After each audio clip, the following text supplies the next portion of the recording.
Catastrophic 1-2 punch from coronavirus and Brexit threatens UK. London, Britain is already heading for the worst coronavirus-induced slump of any major economy. Now fears are rising that businesses could be slammed by a second body blow this year, the failure of trade talks with the European Union. The head of the Confederation of British Industry, which represents 190,000 UK companies, warned Thursday that businesses would be unable to withstand another shock after the coronavirus pandemic hammered their cash reserves and left many fighting to survive. UK and EU officials are trying to agree new terms of trade after Brexit took effect in January, but progress has been painfully slow, and time is running out to prevent a rupture when transitional arrangements expire at the end of 2020. The resilience of British business is absolutely on the floor, CBI Director General Carolyn Fairbairn told the BBC. Every penny of cash that had been stored up, all the stockpiles prepared have been run down. The firms that I speak to have not had a moment to plan for a no-trade deal Brexit at the end of the year, she added. As one CBI member put it to me, just because the house is on fire, it doesn't make it okay to set fire to the garden shed.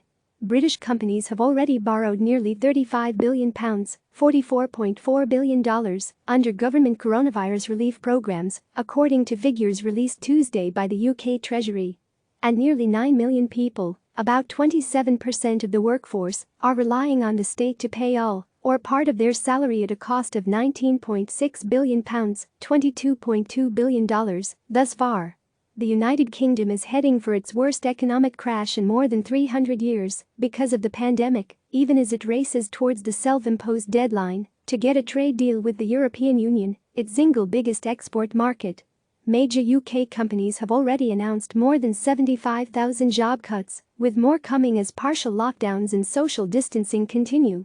UK energy company Centrica, CPYYY, said Thursday that it was cutting 5,000 jobs mostly by the end of 2020, and Bombardier, BDRAF, confirmed that 400 jobs would go at its operation in Northern Ireland.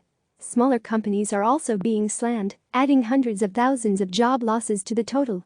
Unemployment in the United Kingdom could soar to nearly 15% in the fourth quarter if there is a second coronavirus outbreak, according to the Organization for Economic Cooperation and Development. The Paris-based agency said Wednesday it expects the UK economy to shrink by 11.5% this year, even if a basic free trade agreement with the European Union is reached and a second wave of infections is avoided. That is the worst projected contraction among major economies. And if infections spike again and stricter social distancing measures are reintroduced, GDP could collapse by 14%, the OECD added. Most at risk are companies in the hospitality and travel industries. Many restaurants and pubs fear they won't survive, even if they're allowed to reopen next month as planned, because of social distancing rules.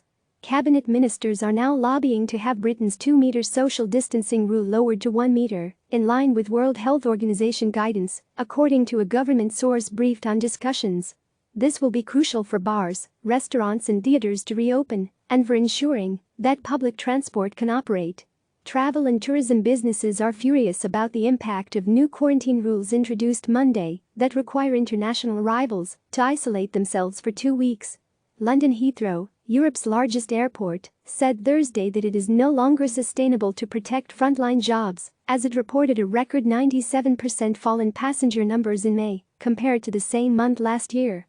It has already reduced management jobs by a third. Travel and tourism is responsible for almost 4 million UK jobs, or 11% of the workforce, and 9% of UK GDP in 2019, according to the World Travel and Tourism Council.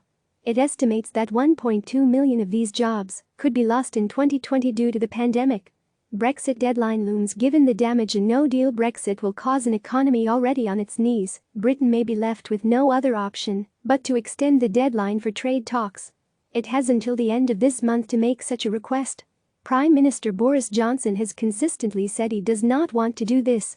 But the talks have not been going well and have been further complicated by the pandemic, which has forced negotiators to rely on video conferencing. Michel Barnier, the European Union's chief Brexit negotiator, said last week that there has been no substantial progress since negotiations began and that the United Kingdom keeps backtracking on earlier commitments.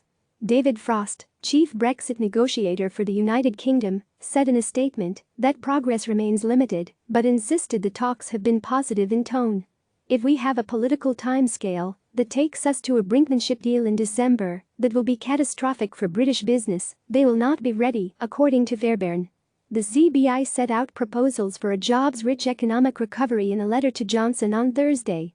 The group called on government to prioritize skills building for young people, invest into the green economy and direct stimulus to small businesses and those focused on high-growth sectors. The OECD expects unemployment will hit 7.2% in Britain by the end of 2021, even if a second wave of infections is avoided and a trade deal with the European Union comes into force. That compares with 3.9% at the end of the first quarter of this year. Charles Riley, Julia Horowitz, Luke McGee, Chris Liakos and Sebastian Shukla contributed to this report. Click subscribe to receive the latest news.